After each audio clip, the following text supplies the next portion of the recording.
সম্প্রতি বিকারুন্নেসা স্কুলে বা একজন ছাত্রীকে হিজাব করার কারণে ক্লাস থেকে বের করে দেওয়া হয়েছে। সবসময় আমাদের দেশে কয়েকদিন পরপরই এমন ঘটনা ঘটে। এ নিয়ে আপনি যদি কিছু বলতেন, খুব দরকারি একটা বিষয়।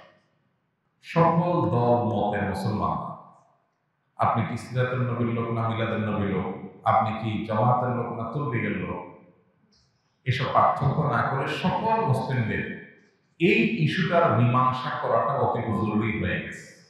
সংখ্যাগরিষ্ঠ মুসলমানদের দেশে, ধর্মপ্রাণ মানুষের দেশে, শুধু তাই নয়, হিন্দু মুসলিম সব ধর্মের মানুষদের মধ্যে মেয়েরা শালীন সুন্দর এবং মাথায় কাপড় দিয়ে চলাফেরা করতে অভ্যস্ত যে দেশে, গ্রাম বাংলা থেকে নিয়ে শহর পর্যন্ত আমরা ছোটবেলা থেকে দেখে আসছি, বড় হয়েছি যে হিন্দু মা বোনরাও তারাও মাথায় কাপড় দিয়ে চলাফেরা করে।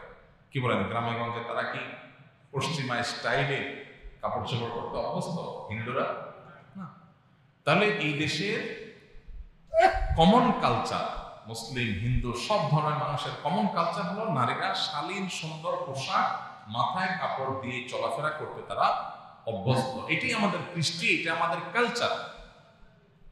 সেখানে আমাদের দেশে স্কুল কলেজে মেয়েরা যখন পর্দা করে চলতে চায়, তার ধর্মীয় স্বাধীনতা সে যখন ভোগ করতে চায়, তখন যারা বাধা দেয় এদের বিরুদ্ধে সুস্পষ্ট আইন এবং আইনের শাস্তি কার্যকর করার দাবি সকল ধর্মের মানুষের সকল বলয় থেকে একযোগে উঠা উচিত। আমার তো ধারণা এই কাজ যারা করে এরা কোনো বিদেশি এজেন্ডা বাস্তবায়নে লিপ্ত। এরা চায় এই দেশটাতে অস্থিতিশীলতা তৈরি হোক, এই সমস্ত ইস্যুকে ঘিরে মুসলমানরা কোনো রিয়্যাক্ট করুক, তখন তারা বিদেশিদের কাছে বিভিন্ন জিনিস, বিভিন্ন ন্যারেটিভ তারা দাঁড় করাতে পারবে। এই জন্য আমি উদাত্ত আহ্বান জানাতে চাই সকল মত পথের আমার মুসলিম ভাইদেরকে, যারা আমরা এক কেবলায় বিশ্বাসী, আমাদের রাসূল এক, আল্লাহ এক, কোরআন এক, অন্য বিষয়ে মত পার্থক্য থাকলেও আল্লাহর ওয়াস্তে আমাদের মেয়েদেরকে সেভ করার জন্য, আমাদের বোনদের পর্দা করার অধিকার আদায়ের জন্য আমাদেরকে আবার মনে হয় সারা দেশে পুরো রাস্তায় নামতে হবে। এর চেয়ে দুর্ভাগ্যের কি হতে পারে যে কয়দিন পর পর শোনা যায় কত বড় দুঃসাহস, কত বড় কলিজা থাকলে ধর্মপ্রাণ মুসলমানের দেশে মেয়েরা হিজাব পরে, নেকাব পরে, বোরকা পরে তারা উচ্চতর পড়াশোনা করতে গেলে তাদেরকে বাধা দেওয়া হয়। এরা হলো মুনাফিক। এরা একদিকে বলবে যে মেয়েরা ঘরে কেন বসে থাকে, মেয়েরা কেন জ্ঞান বিজ্ঞানে অগ্রগতি করে না, আরেকদিকে মেয়েরা যখন জ্ঞান বিজ্ঞান শিখতে যাবে তখন তাদেরকে বাধা সৃষ্টি করবে। এরা হলো মুনাফিক। এবং কয়দিন পর পর যে এই যে বিষয়গুলো ঘটে, আমার তো প্রবল ধারণা যে এইগুলোর সাথে যারা জড়িত এরা আসলে এদেশে কোনো অস্থিতিশীল পরিস্থিতি তৈরি করে তাদের কোনো এজেন্ডা বাস্তবায়ন করার জন্য লিপ্ত, এরা বিদেশিদের চক। সো আমি মনে করি প্রত্যেকটা শিক্ষা প্রতিষ্ঠানে যেখানে এরকম কোনো বাধা দেওয়া হবে, সেখানে অভিভাবক, শিক্ষার্থী সবাই একযোগে এই মেয়েকে সেটা দেখার বিষয় না, সে কোন গ্রুপের লোক সেটা দেখার বিষয় না, সে আমার মুসলিম বোন, অতএব তার অধিকার আদায়ের জন্য আমাদেরকে লড়াই করতে হবে। এই যে ঢাকা ইউনিভার্সিটিতে এখন বিপি নির্বাচন হচ্ছে বা ডাকসু নির্বাচন হচ্ছে, এই ডাকসু নির্বাচনে প্রত্যেক প্রার্থীর কাছ থেকে এই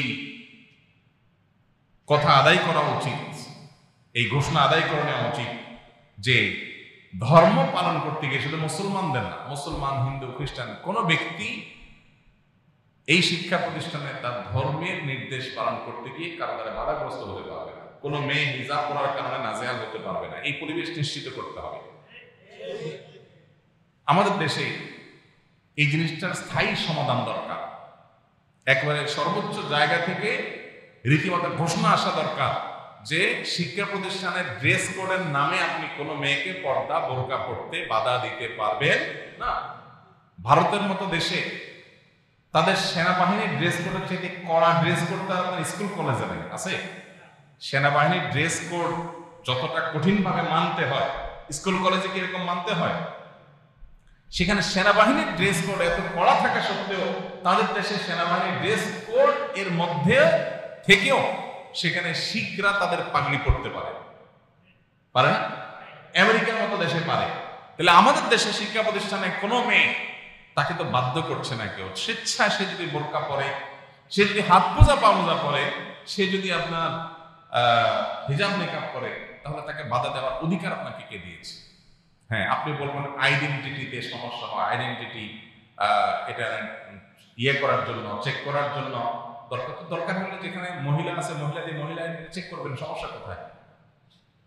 আপনি মেশিন বসাবেন যেখানে ফিঙ্গারপ্রিন্ট দিয়ে আইডেন্টিটি চেক হবে, কত উপায় আছে।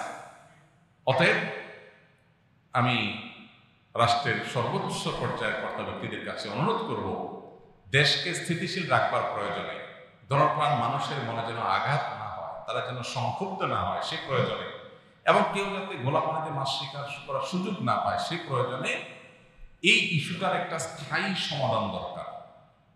কয়দিন পর পর আজকে এখানে কালকে ওখানে, হিজাব করার কারণে, নেকা পরার কারণে, বোরকা পরার কারণে টিচার ক্লাস থেকে বের করে দিবে, শিক্ষা প্রতিষ্ঠান নাজেহাল হবে, এটা যেন আর না হয়। এই জন্য ঘোষণা হওয়া দরকার, যেই কোনো শিক্ষা প্রতিষ্ঠানে যেই রকম ড্রেস কোড থাকুক না কেন, তার পাশাপাশি কোনো মেয়ে যদি পর্দা করতে চায় তাহলে তাকে বাধা দেওয়া হবে, তার সাংবিধানিক অধিকারের লঙ্ঘন। কারণ তার সংবিধান তাকে তার ধর্ম পালনের স্বাধীনতা দিয়েছে, আপনি বাধা দেওয়ার কি? ড্রেস কোডের নাম দিয়ে আপনি বাধা দিতে পারেন না। আপনার ড্রেস কোড ঠিক রেখে সে পাশাপাশি যদি পর্দা করতে চায় তাকে সেই সুযোগ দিতে হবে। এটা সর্বোচ্চ পর্যায় থেকে, রাষ্ট্রের সর্বোচ্চ পর্যায় থেকে ঘোষণা যাওয়া উচিত। এটা যদি জারি করা না হয় তাহলে দেশ আরো অস্থিতিশীল হবে। আমি আশা করবো যে যথাযথ কর্তৃপক্ষ এবারে দায়িত্বশীল ভূমিকা পালন করবেন। এই জন্য আমরা 5ই আগস্টের পরপর বলছিলাম বারবার করে যে এই দেশে সবচাইতে বেশি মাজলুম হলো ধার্মিকেরা। দায়ী টুপি আছে সে সবচেয়ে জুলুমের শিকার, বোরকা পরে ওই মহিলা সবচাইতে, বোরকা না পড়লে মহিলার এত জুলুম নাই। অতএব এই সমস্যার সমাধান, স্থায়ী সমাধান দরকার এবং এই ইস্যুটার মীমাংসা হওয়া দরকার। আল্লাহ আমাদেরকে তৌফিক দান করুন।